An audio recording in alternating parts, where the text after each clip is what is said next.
I want to welcome you to the Womaens Caucus Luncheon. We are so excited about our presenters today. I will apologize to those of you who didn't fully appreciate who our presenters are, because somehow my name got in the booklet. So I'm not your speaker. Yay! But we have two wonderful speakers who will be presenting and helping us to make sense of chaos. We'll learn more about them, but they're Deanna and Barbara, so we are very excited.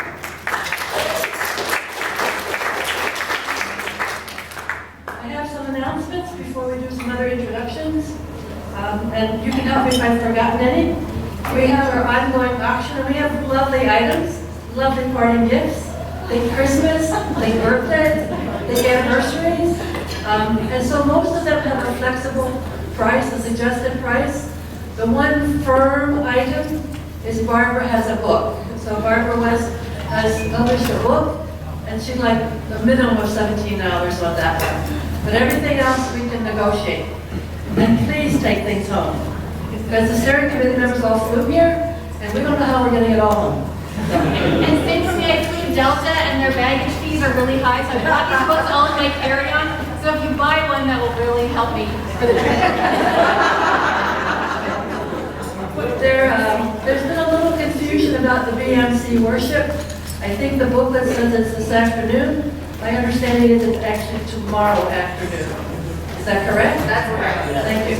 Appreciate the amen. After the feet walk, after love feast. Anything else, Sarah? After love feast. Okay. One of the things Women's Caucus has been about this year is supporting the upcoming Women's Clergy Retreat, which will be in January in Scottsdale. We picked a warm place in January. But we are looking to our brothers and sisters to support some funds that we have set up, scholarship funds through the Office of Ministry, which will help women attend, but also support childcare. We're doing a new thing by having childcare at this event for under the age of 2, because we really want our sisters to come. So if you have an open heart, pocketbook, wallet, please feel free to make a donation through the Office of Ministry. Women's Caucus is also supporting this event, and we have the Mary Blocker Smeltzer scholarships that we're happy to take applicants to support women attending the clergy event. And Mandy Smith will be the presenter, so I wanted to bring that to your highlights. And I will ask you to do introductions. Well, before you go too far away, this is Kathy Gingrich of West Chicago, Illinois. She's one of our caucus steering committee members, along with Sarah Davis, who's in this room. Sarah is of Laverne, California, among other things. My name is Anna Lisa Gross, and I am from Indiana, as is Daisy Schmidt, who's not with us in person today, but she's from North Manchester, Indiana. We also have Jonathan Bay, who is of both Laverne, California and Scotland recently. And we're very excited to introduce you to our brand new Caucus Steering Committee member, Bobby Dykema of Springfield, Illinois.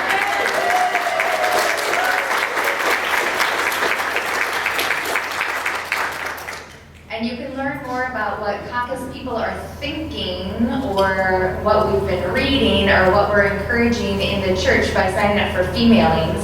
The sign-up sheet is over on this table, so when you're going through the action, feel free to sign up for that. But for most of the day, we just want you to hear from artists and prophets about the gifts of chaos, so we won't say anything more about us. I also want to say thank you to our gracious wait staff that has been very kind in accommodating our needs. I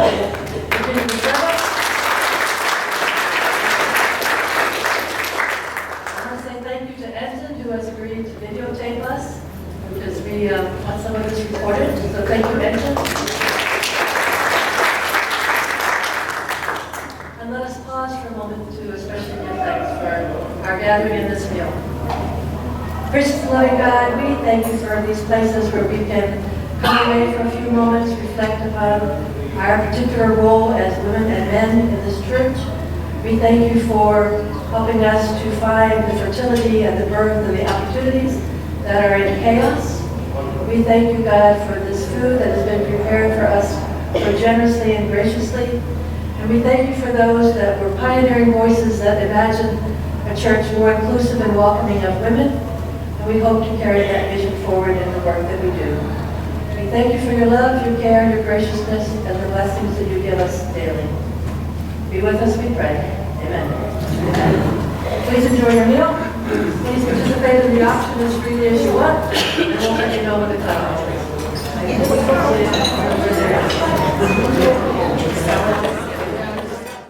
And our hearts in the midst of a lot of confusion and chaos and worry in our church. We realized as Womaens Caucus that artists have something to say about the gifts of chaos. And the women who are sharing with us today are women who I admire for having a real sense of rootedness and values and care from the Church of the Brethren, but they've also found ways to be nourished and strengthened and share their gifts outside of the church.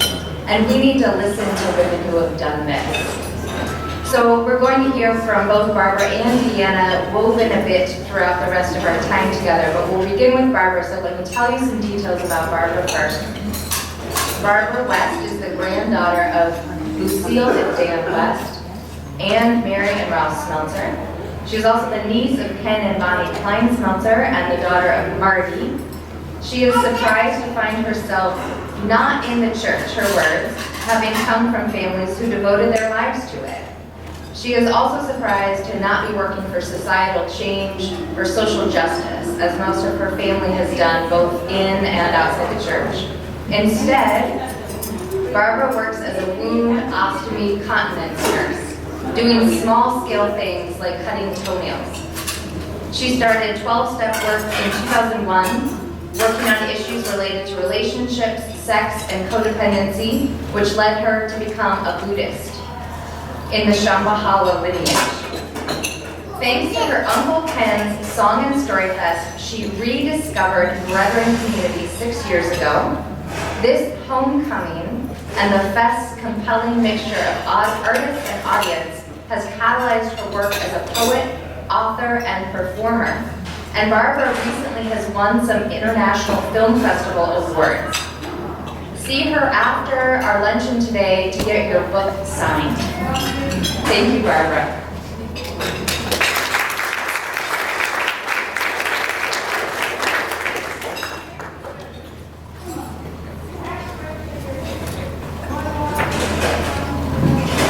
I'm just thrilled to be here today. I thank you so much for inviting me. And I wrote down this one word.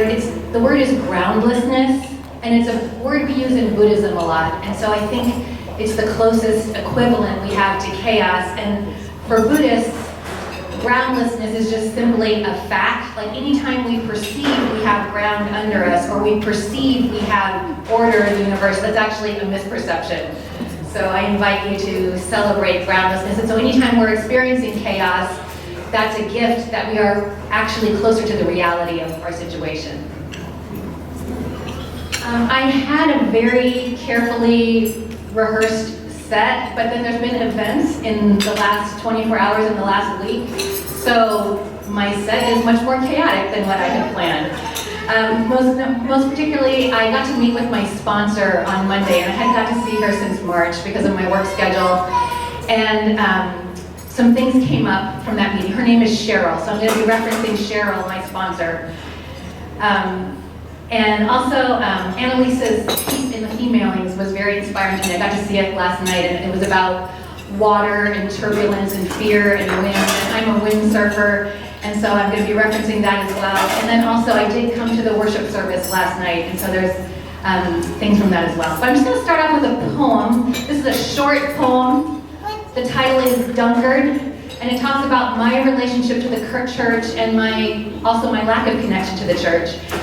And it's a cautionary tale about how if you don't manage to get yourself baptized at the right time, you may develop a windsurfing habit later in life. Dunkard. We dropped the plain clothes 100 years ago, but still, it's hard for me to wear patterns. Got my first ear pierced at 34. The tiny rhinestone weighing so heavy in my left ear, I could hardly lift my head from my shoulder.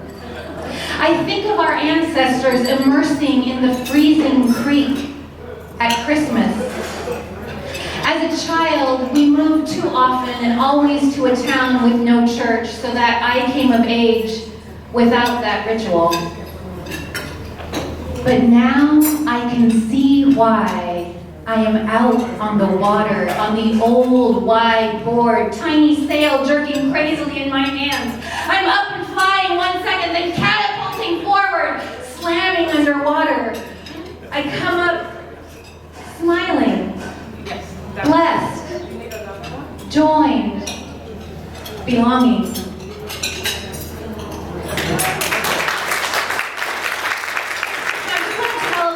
More about how I managed to never get baptized. And as a little girl growing up, our mom and dad would speak up. No, I'm loud enough, right? Okay, if I'm too loud, just, make gesture. My mom and dad would tell stories about baptism, and it just seemed like this magical thing. And then also,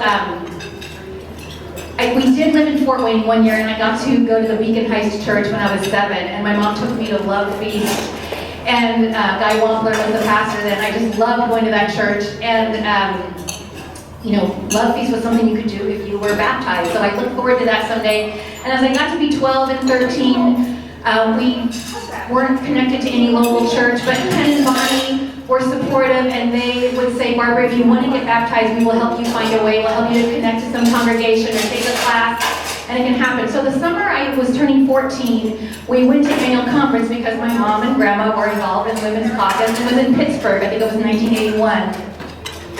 And so I was very excited to meet brethren teenagers.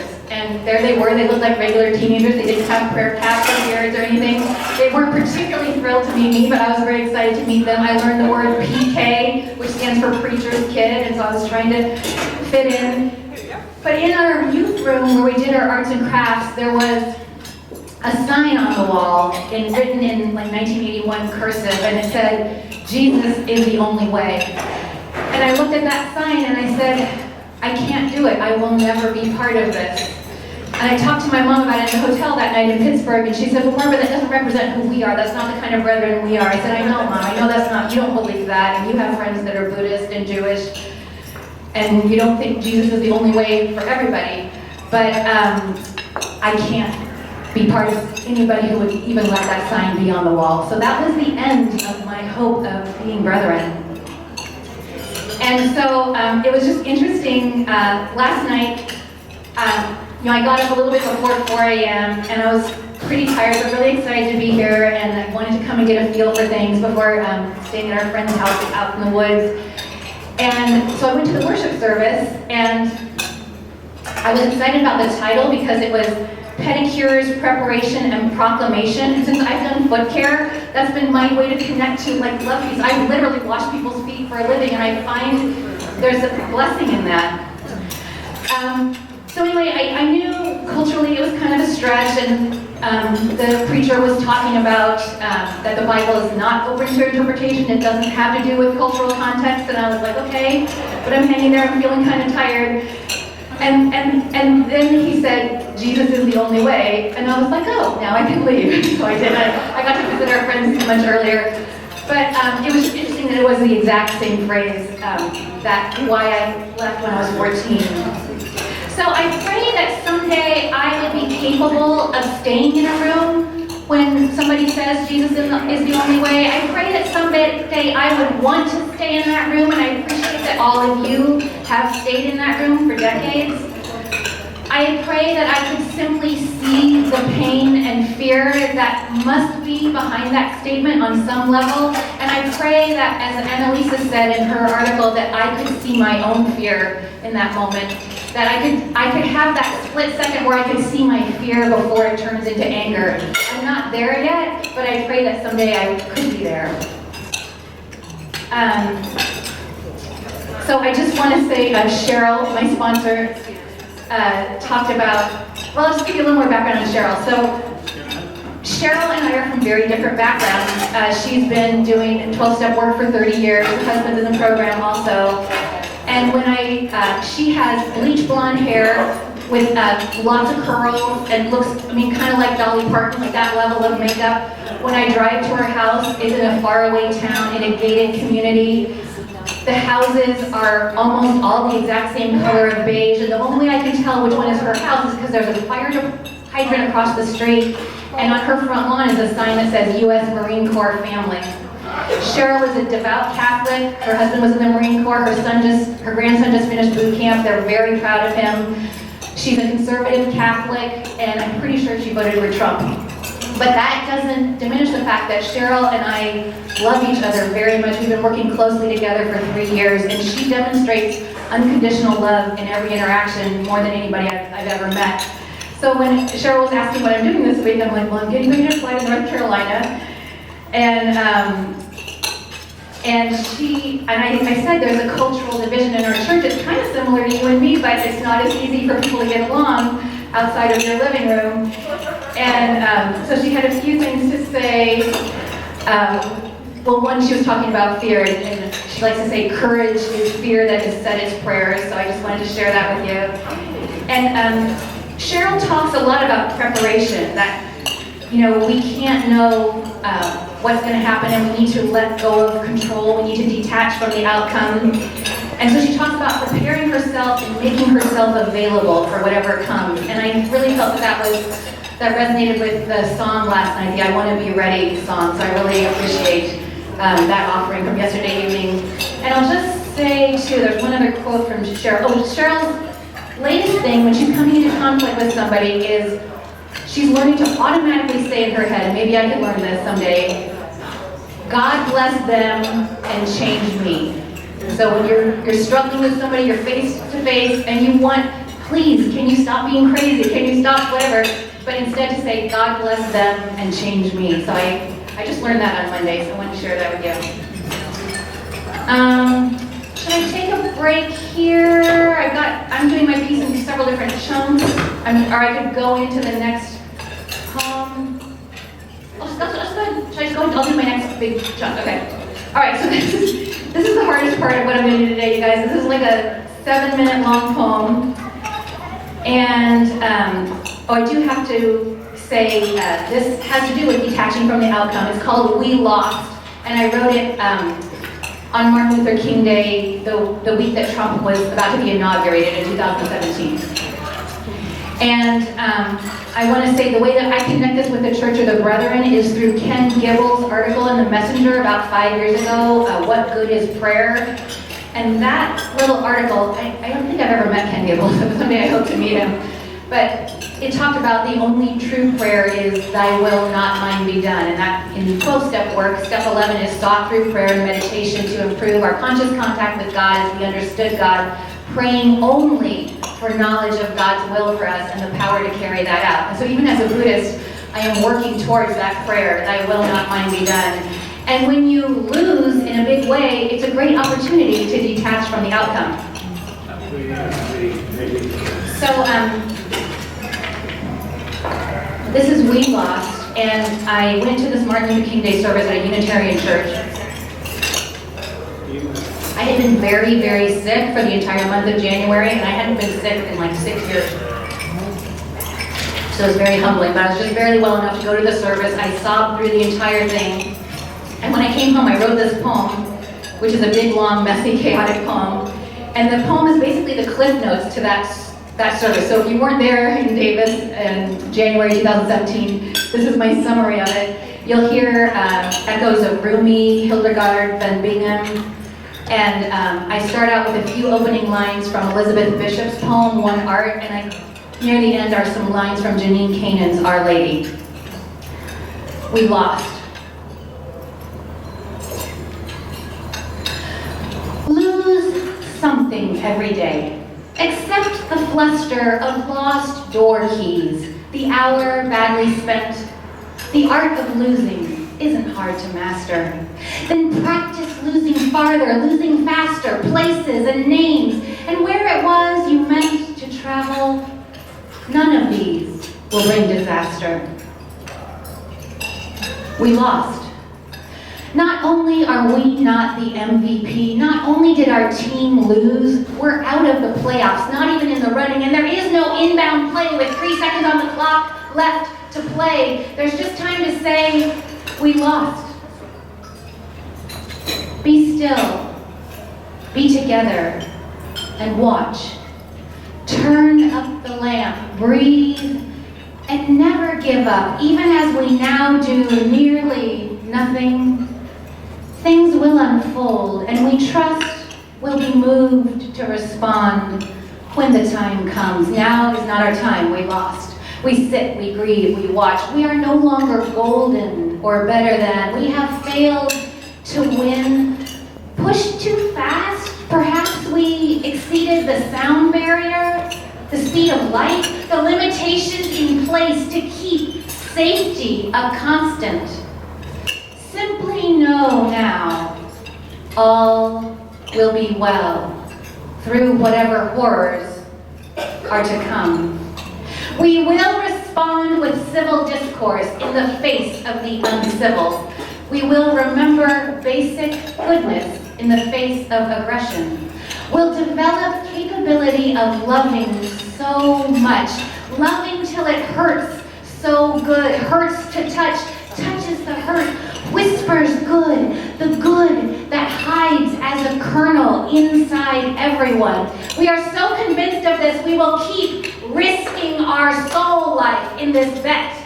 Even as we lose and lose again, we will lie down in that field, bleeding or whole, taking comfort in pain, the business of being alive, tending, befriending the one lying next to us whom we've only just met, stretching horizons, spreading ourselves on both sides, spreading ourselves so thin we become shellac of existence, molecules of us winning everywhere in spite of ourselves, willing to lose now as we let loose our grasp on anything we thought we knew, even the way we were going to, shifting sands of self as the deck chairs on the Titanic rearrange again, and as the ship slowly sinks, we realize we didn't need all that steel. Just our inflatable inner tubes afloat on the freezing sea. All will be well with rations in our waterproof pockets, our dry suit seals holding at the neck and wrist each other for warmth, clasping our arms and clamping our arms to our sides to hold in the precious heat, heads covered not before God, but before life, in the bald face of life ever changing into death, keeping our heads covered in the face of it all, simply to stay warm. Sailing on without vessel, triumphing only in existence, holding on to nothing as we let ourselves slip into this micro victory of love. Like microcredit, we leave behind the big banks, we leave behind the big banks, big loans, governmental systems, the man. We lost all that when they won it. Now we start in on the micro scale with our long underwear, the chicken laying the egg, the grubs for her or for us to eat, how to make meals out of grasshoppers, lighten the footprint as we lean forward, pressing into discomfort, letting go of luxuries like garbage disposals, central heat, antibiotics, as we micro-tend our own fate, building our tiny boat to hold one more refugee fleeing big success. Our team name has been changed from Kings to Jesus and the Underdogs, or Buddha and those who just sit, or no name. Our uniform isn't red, white, or even blue, just clear, like saran wrap, with the poor colors of our own flesh catching light, the the losing light, like lost wax, except there's no metal left to pour into our clay, left empty casted as the roll call rolls on by, calling other names, not ours. Even if it was our great-grandma who played harmonica, that won't distinguish us now as we resonate in anonymous horde, our choir beyond complaint, heads in our hands. No, we're not crying, just resting here while our hands nourish lost faces. You might mistake it for defeat, but it is simply loss upon loss, gushing from unfathomable depths. I'm 49 years old, and despite my best efforts, I may have pneumonia.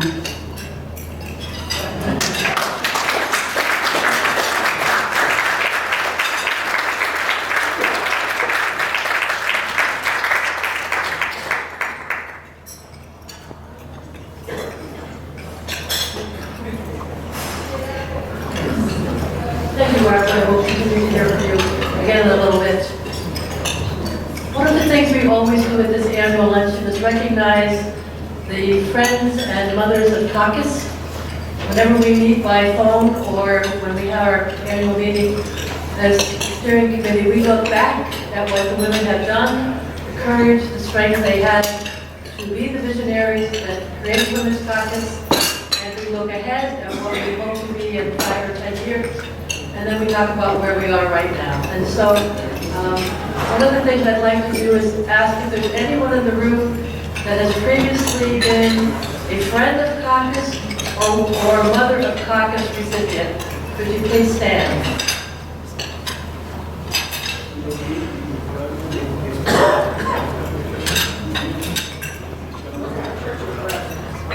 Your church of brethren? Your was recognized? Okay, anyone else? All right. Thank you. As we continue to move closely here now toward our 50th year anniversary, we wanted to recognize 2 women this year who were part of that earlier group who envisioned Womaens Caucus.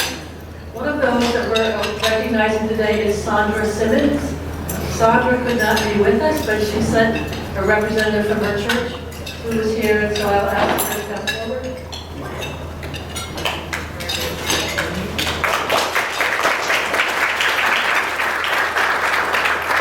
Karen Haldeman from the church, and actually Sandra's pastor was going to be here as well, but he got called away for a family or a pastoral emergency.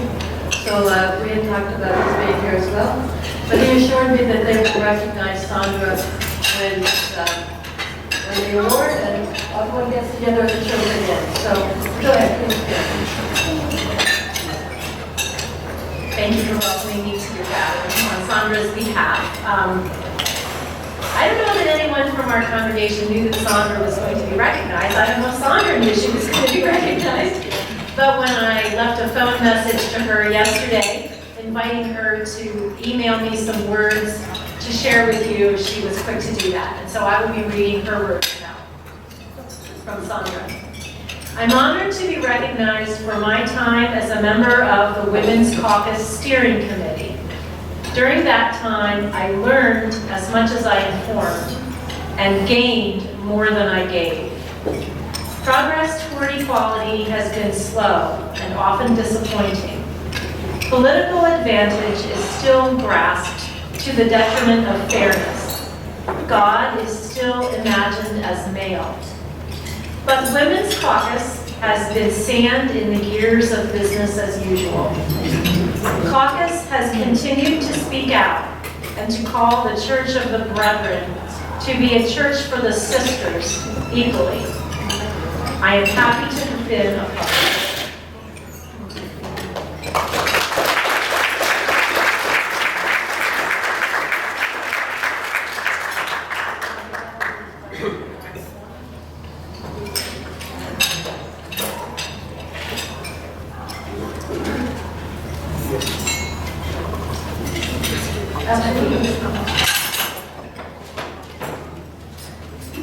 Our other recipient this year is Cindy Weberhan, who prefers now to go by Cindy Weber. which you may see her name included. Cindy was also part of that earlier group that helped give life and birth and energy to Women's Caucus. So we want to recognize Cindy.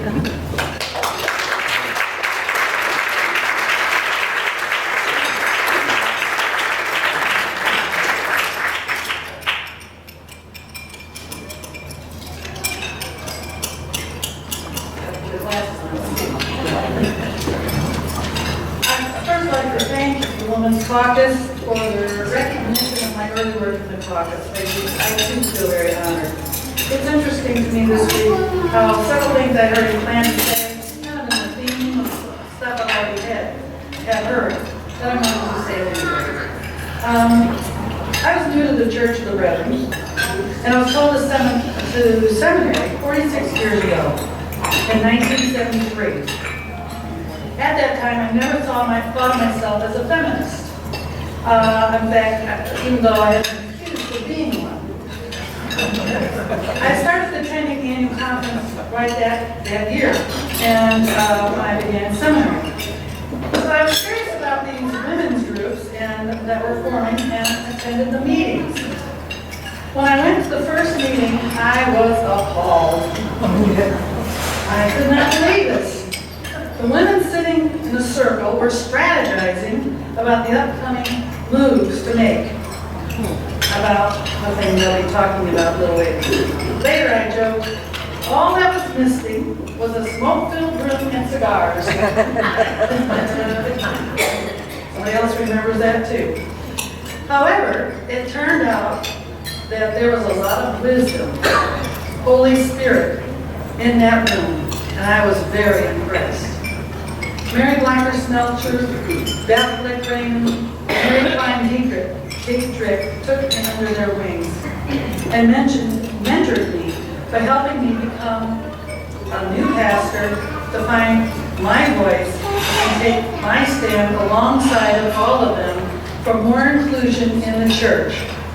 I was invited to serve on the Women's Caucus board. I was a bit overwhelmed and a bit shy at the time. Also not feeling as worthy. I went to seminary in 1973. There were few women, only two, who had decided to pursue the ministry. We were told we were kind of a new group. When I left the seminary in 1976, there were more women. We had a part-time female faculty member, Nancy Faust, which we had petitioned the powers that be to have that faculty member. She was just part-time. And I was talking to her the other day, and she said she was also the first woman faculty member who ended up having tenure. So that was, she's proud of that. We are too. It was quite a fight, believe it or not, to get her on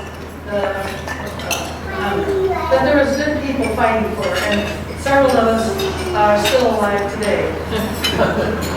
When I served on the newly formed Women's Caucus, we were struggling with issues of ERA, abortion rights, trying to get a woman nominated as a moderator, the possibility of the church splitting, back then even, the possibility of changing the Brotherhood's denomination's name, no regular child care, and so women were not able to be a part of the business because of it.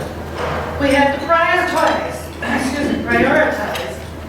finding women who were willing to be on the ballot and getting their names there, as well as recognizing they probably would be rejected along the way. Along with the child care became primary for us as we struggled with all of this. We made progress in those areas, as we can now see today. Do any of these issues still sound familiar today?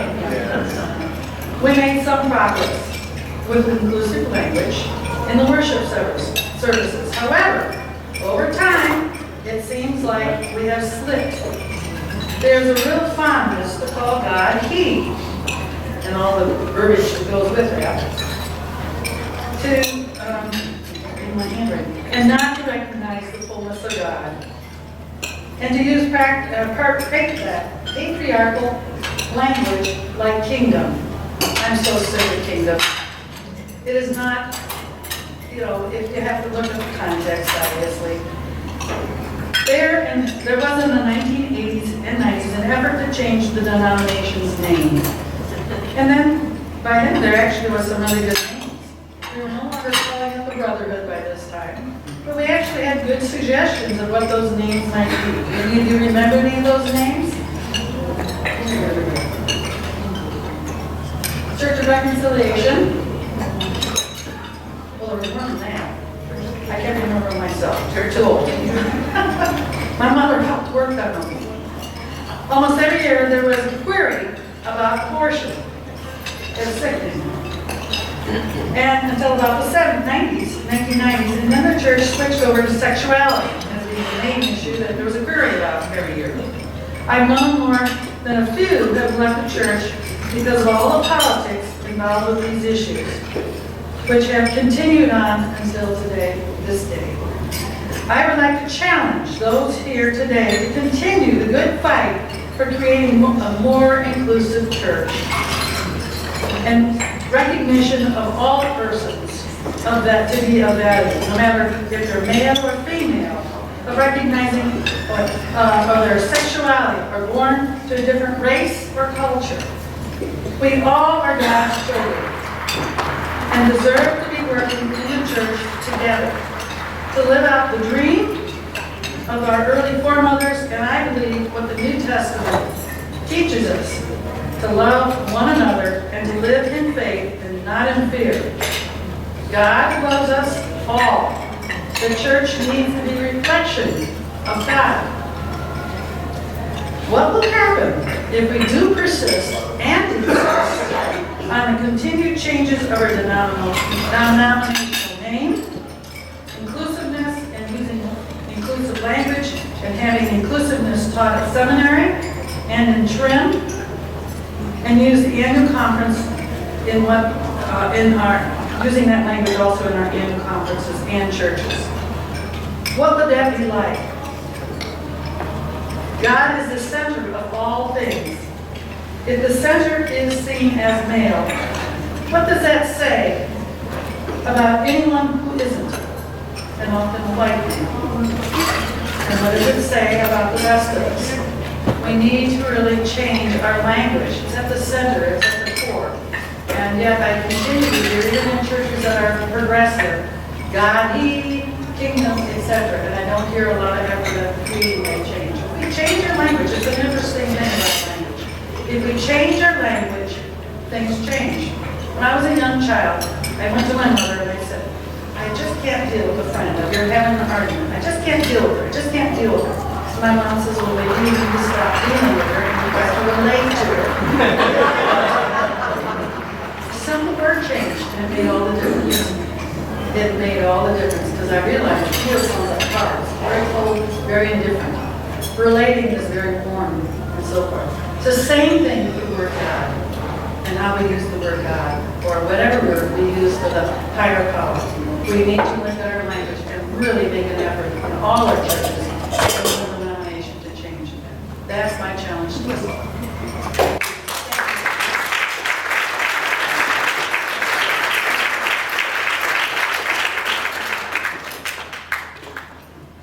Preach it, sister. I'm trying. On behalf of Womaens Caucus Steering Committee, I present you this board. Thank you.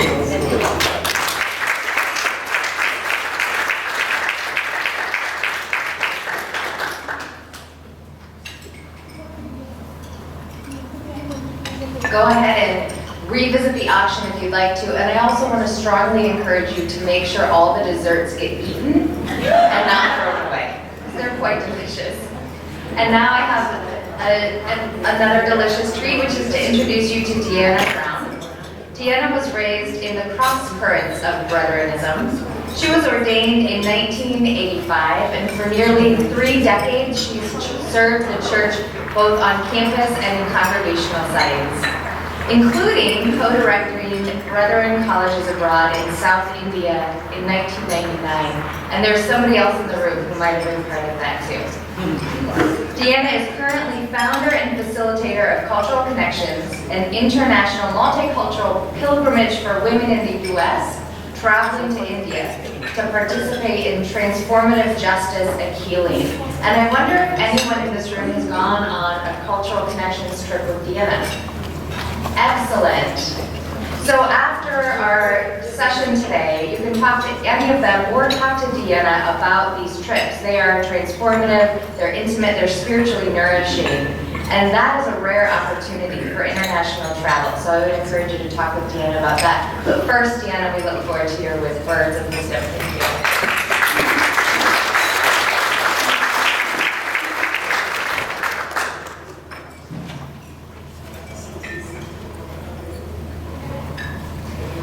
When Women's Caucus Steering Committee invited me to speak to the gifts of chaos, in a blink of a second, I was transported 8,000 miles from here to MG Road, short for Mahatma Gandhi Road, in Cochin, Kerala, India.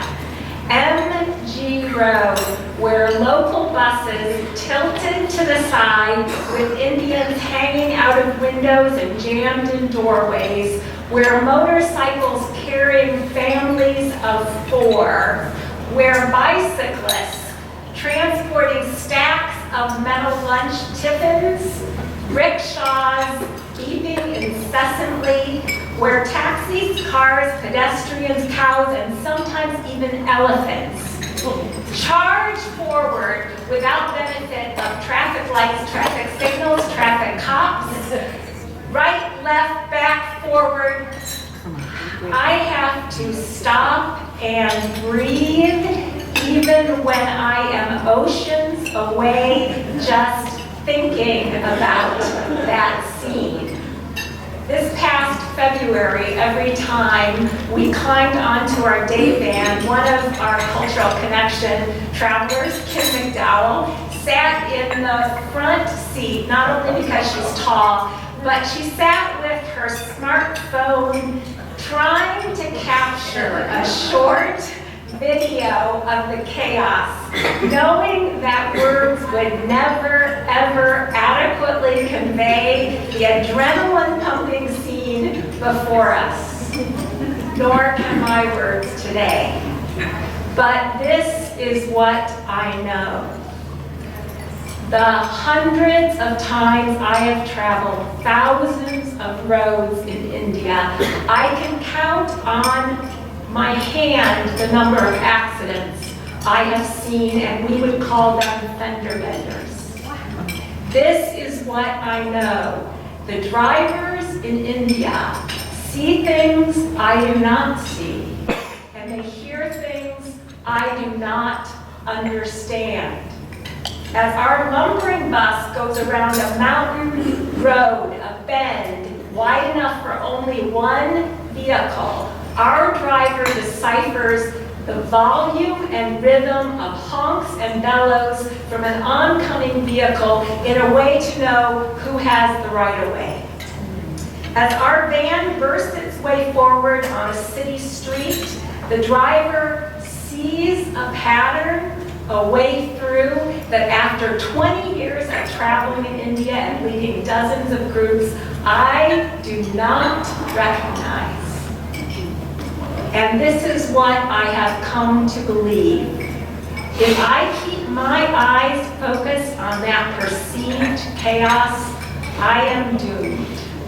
My Cultural Connection trips are doomed because I will never have enough nerve to take another group of women to India again. And I am doomed because I will not be able to relax enough to look out the window and see the fascinating, life-giving, holy living sights around me. Our world, our country, our church, whether you call it chaos or mayhem or pandemonium or disorder or dysfunction or madness, many of us feel the vulnerability of being in the middle of that which we do not understand or see a way through. One of the places that chaos shows up most vulnerably and visibly for me is in my home office after having said yes to coming to annual conference and speaking at a luncheon, even a wonderful luncheon like Womaens Caucus. I don't mean external chaos, but internal one that shakes my core and haunts my spirit. For this is how I would introduce myself. I am a daughter of the Church of the Brethren. I literally owe my life to a small congregation, the Stover Memorial Church of the Brethren in Des Moines, Iowa, who accompanied my parents through many miscarriages and cared for my bedridden mother for almost 8 months so I could be born. I grew up in the 60s and the early 70s in the backyard of Bethany Seminary. I would eavesdrop from the stair landing in my house on the invigorating living room discussions between students and faculty about civil disobedience and the principles and powers and radical discipleship, pacifism, civil rights, and a Jesus who's with us in every prayer, every song, every fast, every march, and every person. I was nurtured and changed by a women's caucus who in the early 1970s unfolded a mission of inclusivity and full participation in the life of the church for every person. And I remember the time when Mary Klein Dietrich, it was the early 1970s, so she was coordinating the first Women's Caucus along with Barbara's grandmother. And I remember the time she invited some of us youth from the York Center Church of the Brethren youth group to do an interpretive dance with her in worship. And my beloved mother was horrified. Is it appropriate? What are you going to have to wear? Some people aren't going to like it, she said. And Mary said, it did not matter if people didn't like it. It didn't matter if we were uncomfortable. This was a holy expression of women's bodies belonging in sanctuary, in the church. And so, as uncomfortable as I am sure I was that day, I yet joined the dancers, and something shifted in me. Moved me to this place of claiming that I am whole, not a body over here and not a spirit over here, but wholly embodied, all of us, welcome in worship, all of us, in the presence of the divine and embodying the divine. This is how I introduced myself. I had the privilege of pastoring creative, courageous congregations, Skyridge and Beacon Heights, with incredible people. Being the campus pastor at Manchester College and preaching at Church of the Brethren conferences. And the work I do in India is infused with the values, with the teachings, and with the faith. I am so grateful. But then I said yes to coming to annual conference, and all havoc broke loose inside of me. Because intruding upon the sense of being held in the arms of Mother God and Mother Church, come the articles and statistics in the June 2018 Messenger, thank you Tara Hornbacker, about how many younger women who have been called to ministry have not found placements or welcome. And sisters and brothers still choose to find ways to prevent and challenge progressive brethren, allies, and GLBTQ persons from leadership positions in our church. How long? And I have had to face the fact that the church that held me is also the very place responsible for my own lifelong healing process from sexual abuse at the hands of church leaders. And I ask myself, am I courageous to tell a whole room full of people that what felt like an exciting invitation sent me tumbling into a kind of abyss of identity even at this age. Am I honest enough to confess that the radical relaxing that I claim in India eludes me in this setting? Each of us could indulge our own litany of connection and disconnection, of leaving home, of returning to home, of mayhem in the house of our beloved values. At this point in my preparation, I assumed the best relief would come in chocolate. And so I grabbed a Dove dark chocolate, anticipating that bite of delicious sensory diversion. I opened the wrapper and read, "The magic is in the mess."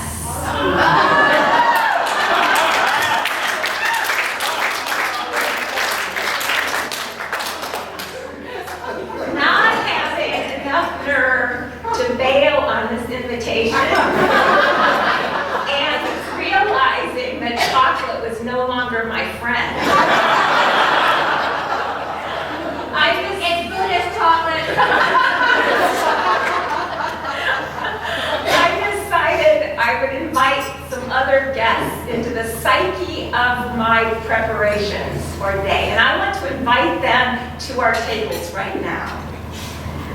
The first ones who came to visit me were the young people, the activist kids from Parkland School and our own youth, who reminded me that movements like Dreamers, Black Lives Matter, Trans Lives Matter, Time's Up, Me Too, or in our context, the beginning of our denomination, Womaens Caucus, BMC, SCN, even BRF, all groups emerging from times when chaos was visible and sometimes violent, when the unity needed to fall apart so that the new could emerge. And that is good news. It's the good news of Isaiah 43. I'm about to do a new thing. Now it springs forth. Do you not perceive it? The second group I summoned to our table are scientists and social scientists who remind us of chaos theory, that what we perceive as chaos often contains seeds lying dormant, ready to bud into surprises, a butterfly flapping its wings, moves molecules, moves molecules, moves molecules until there's a storm. We can't predict. Social psychologist Catherine Phillips initiated research where groups of 4 persons were given a complex problem to solve. And a lot of the groups were composed of 4 friends. Other groups were composed of 3 friends and what they called the awkward stranger. At the end of the process, the groups of 4 friends reported that the process had been enjoyable and they felt confident in their result, that it was creative and accurate. The groups that contained the awkward stranger reported that it had been an uncomfortable, sometimes chaotic process, and they did not have confidence in the result. You might guess that the second group, with introduced levels of discomfort, solved the complex problem 75% of the time, while those composed of 4 friends, 50% of the time. I am sure this is the hope for the compelling vision table process. That working with those who think and feel and see differently than we do will yield positive fruit. A hope that adding some mess, some imposed chaos, will produce more creative results. But I want to invite another group to our tables. They are a part of my community even though I have not met them personally. They often stand on the edge of our communities so that they can see more clearly. They have the courage to name what they see, the heart of what they see, and bravely offer it to the world. And these particular individuals do so with an image, a haiku, a poem, a melody, a sentence, a comedic line. I'm talking about artists. Artists who carry an archetypal energy to touch the collective unconscious, to move us. I'm thinking about Georgia O'Keeffe, not because she told the girls in her boarding school, I am going to live a life different than you girls, and not because she argued with her older brother about the gender of God, and not because she joined the National Women's Party and spoke at their conference in 1926. Though for all those reasons, she could have been a charter member of Womaens Caucus. And O'Keeffe certainly wasn't flawless. But I bring her to our awareness because of those huge flowers she paints. This is what she writes of those flowers. If I could paint flowers exactly as they are, no one would see the flower because I would paint it small. So I said to myself, I'll paint what I see, what the flower is to me, and I'll paint it big. So they will be surprised into taking time to look at it. I will make even busy New Yorkers take time to see what I see in flowers. An artist who offers us a gift in the middle of ugly busyness and chaotic busyness, a way of seeing, a creative act which moves some of us to see and to walk through the world in a different way. I'm thinking of comedians who could strip away the insanity of political chaos in one hilariously sane line and make me see more clearly. Jim Wallace, in his book, The Great Awakening, reports on a transatlantic summit for world poverty and trade justice held for church leaders in the United States and the United Kingdom. It was co-hosted by the Archbishop of Canterbury and held at Lambeth Palace. In the middle of an intellectual debate, Dalip Mukherjee, who was head of the British church agency Christian Aid, he began to snap his fingers. Every 3 seconds, he snapped his fingers. And slowly, the faces, annoyed, perplexed, turned towards him until there was silence. And then he said, 30,000 children dying every day. That comes to 1 every 3 seconds. And that is about this long. And he kept snapping.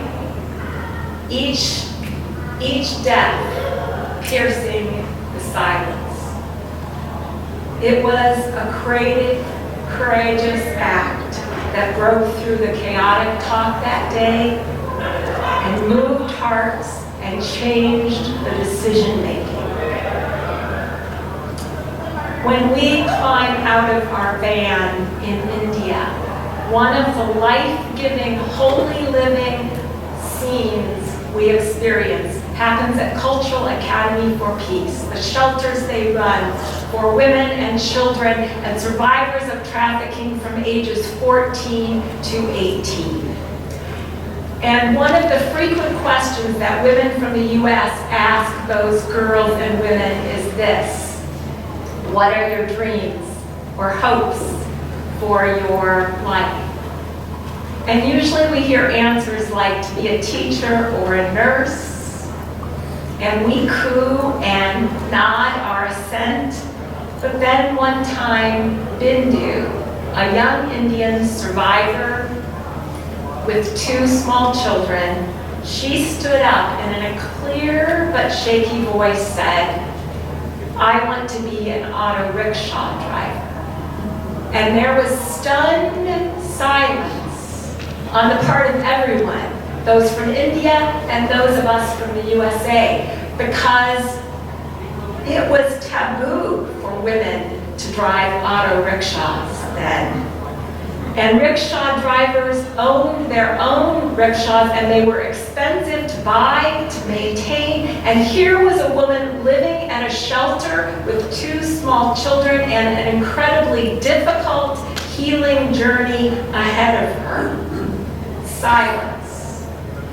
And then Deanna, the founder of Cultural Academy for Peace, spoke into the void and said, "Don't let go of your dream."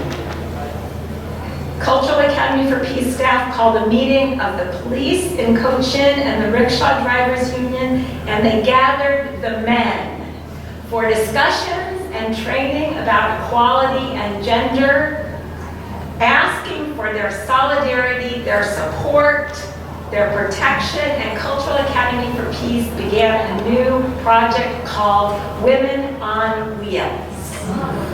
And Bindu was the first of those women to graduate, and 10 years later, she is driving an auto rickshaw with speed, with competence, I can attest to that. And she also put her 2 children through school, and she's training other women. A young, vulnerable woman had the courage to put her one-sentence dream out into the chaos of inequality. And the ripple effects are like chaos theory. A small action leading to something big in Bindu's life, in the lives of her children, in the lives of other women, but also the government of Kerala was so impressed with the success of this program that they began their own project called She Taxi, Women Taxi Drivers.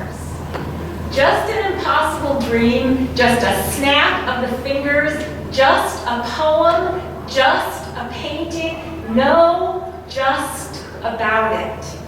They are the spirit of life, rising like the sea, moving in the wind, and touching our hearts. Will you sing Spirit of Life with me? And if you need the words, they are on your table.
Thank you so much, Deanna. That was really incredible.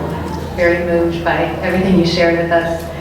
And I was going to introduce this next poem, but I think Deanna already did. So this is called Hand of God. And it's a true story. I don't have air conditioning. This was a hot August night a couple years ago. Hand of God.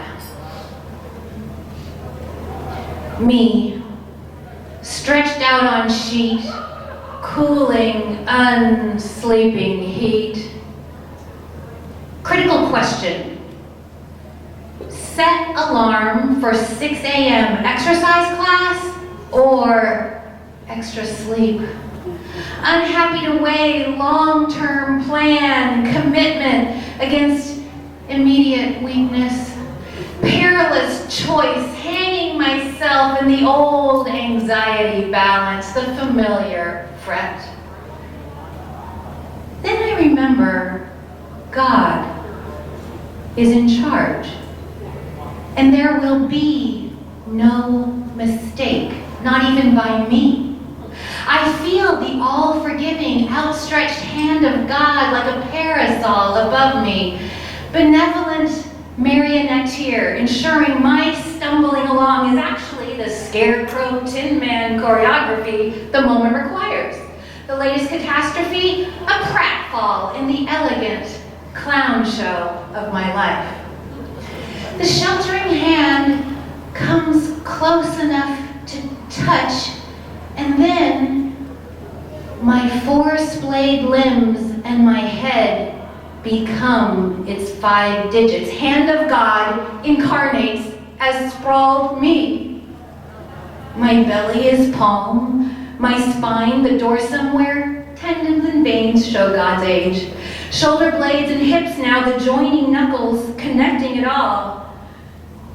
Divine will becomes mine and reveals the perfection of perpetual craving and rage, the meticulous event planning. Democratic fellowship, and over these 300 years we have like delegates, and it's very democratic, and she's like, well, it sounds kind of like Al-Anon World Fellowship. I was like, yeah, but in Al-Anon we don't own anything, and we have in our traditions that we don't let money, property, or prestige enter into it, because we're paying $20 for a room in a church basement. That's as far as we need to go with money, property, and prestige. And when you're trying to run a denomination and have church and pay salaries, it's just a lot harder. So Cheryl agreed that it was a little bit tougher for you guys to work it out. Because the money, property, and prestige are just part of it. But then I was thinking, well, what would the church look like without money, property, and prestige? I was thinking of Wilderness Way.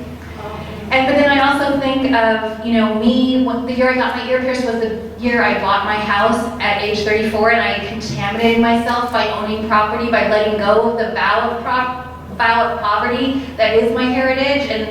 And I'm proud to be able to support myself as an artist because I make so much money as a nurse, I can afford to work part-time, so it's tricky, and Cheryl and I didn't get that figured out either. But I was thinking, if a Titanic is sinking, and I don't know, it's not for me to say, but let's get out our inner tubes, let's put on our dry suits, let's build our tiny boat, let's go windsurfing. Windsurfing is a very small boat, and it is a very good way to connect to higher power, because when you're out there, it is clear the wind is bigger than you. Just getting back to the service from last night, I want to be ready for whatever it is, preparing myself. I just want to thank Erin Madison for the singing last night. That was just incredible, and it was just it was a gift for me coming into this. Okay, and then the other thing, last thing from Cheryl is that she and her husband have fun. And this is amazing, but they take vacations where they go and do fun things. I know some of us remember, that's kind of a new concept, so that's one reason I keep her as my sponsor. So I just want to put that out there, that if you're not having fun, it's really good to look at what are you doing. So we're going to have a little fun right now. So I was so lucky to get this book published a couple years ago, and it's thanks to, I have a mentor, a poetry mentor. He's a man in his mid-70s, and he's also high church Catholic. For some reason, I think some plainclothes girls need some high church people to kind of balance things out. And I have a poem about that, which I won't do today. But, so he was very kindly reviewing the manuscript for my book, and we were sitting on his little couch in his little apartment that is just every inch of the walls is covered with art. I mean, he actually worked in the first Jerry Brown administration as public arts commissioner, recruiting artist. He's just an amazing guy. Yeah, you can hardly walk through his living room. There's so much art in there. So we were sitting there on his couch, and we're going through my manuscript, and he's very kind, taking a lot of time, and he says, "Quit shining so much." And I was like, gosh, I am kind of sparkly or whatever, but he's usually all for that, so I was like, okay, I'll try to tone it down or whatever. But then I realized it was just the light coming from the window on the sheet protector. He was trying to see the words, and he couldn't see them because of the reflection of the sheet protector. And he clarified that. He's like, it's just, I was talking to the sheet protector now. He was like, oh, okay. But I wrote that down, because it just seemed significant. So I wrote down on a piece of paper, quit shining so much, and when I got home, I opened a Word document, quit shining so much. And that was the title. I think I might have written it in there. And I didn't know what to do with it, but it just seemed like a gift. So there it was, you know, for many months. And so then I was at a poetry reading in Davis, and I love going to the poetry readings. I do get annoyed sometimes. Some of the guys, I don't mean to be too sexist here, but a little bit. So guys get up there and they sometimes just do these poems that just don't mean anything. I mean, they just go on and on for a very long time. There's a 3-minute time limit. They do not observe that. And they go on and on with a poem that just goes on and on. Like my one friend who I really love, and he is a great poet, but one night he got up there and he did this poem. It was called Green, and he said all these things were green. Well, they were things that were not green, and I was just furious. He was just calling all these things green. I'm like, how can you just stand up there and do that, you know? Whereas me and the other women, we get up there and we do poems that are meaningful, and they're about important things and our history, and we work so hard on it, we don't just get up there and say things are green that are not green, you know? So I was really mad, and when I came home, I decided I wanted to write a revenge poem to get back at those guys. And I decided I could do that. So I opened up my computer and there's a file that says, quit shining so much. And I was like, oh hey, I think that's the title for my revenge poem. So if this poem makes sense to you, then I feel sorry for you. And that is the problem memorizing it, because I thought it'd be easy to memorize because it rhymes, but it doesn't really make any sense except for it kind of does to me now, I'm sorry to say. Okay. Quit shining so much. You're making me itchy when you celebrate nothing without any claim. Quit longing to touch agapanthus hitchy. Street lights exploding, remember your name. Long timing our watch, never shackle poetics. Sip summertime beaches and sand dollar shade. I'm rhyming the crotch off of subtanning ethics, and I'm warming to comfort with cool lemonade. You're trysting for trouble. I know how you roll with thunderstorm edifice, gasping for air. I'm trusting to Betsy you'll pull it together while daffodil strangers forget to compare. Quit shining so much. You bother my sister. You make little snowflakes from white summer grass. Surrender your hunch and stand up more straighter. You're making my back ache with twinkles of glass. Quit shining so much. Every fire is forever. Sweet bellies of platypus float overhead. I'm stalling to brush the swamp stains of endeavor while twilight coordinates living and dead. Quit shining so much. It's so out of context.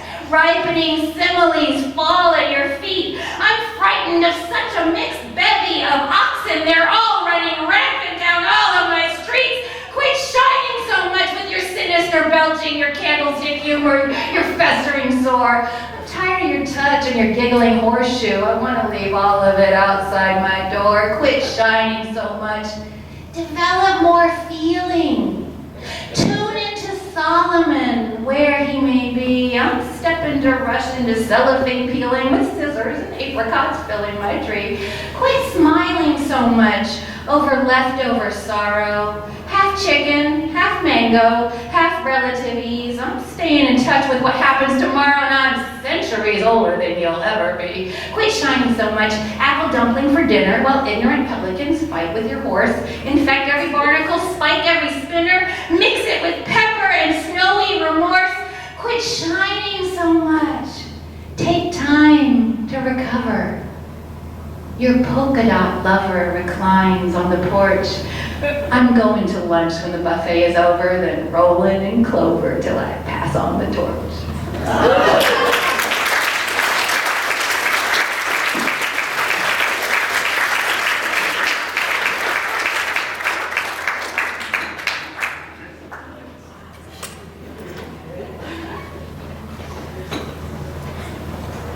Thank you, Barbara. Thank you, Deanna. Thank you for supporting us all the ways that you do.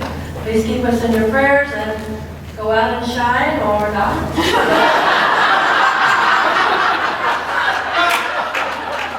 And if you hit on something, please see Sarah. Sarah, we And, I'm gonna set up at that table, so you Please do. collect your things and bring your check to me. thank you. Worship.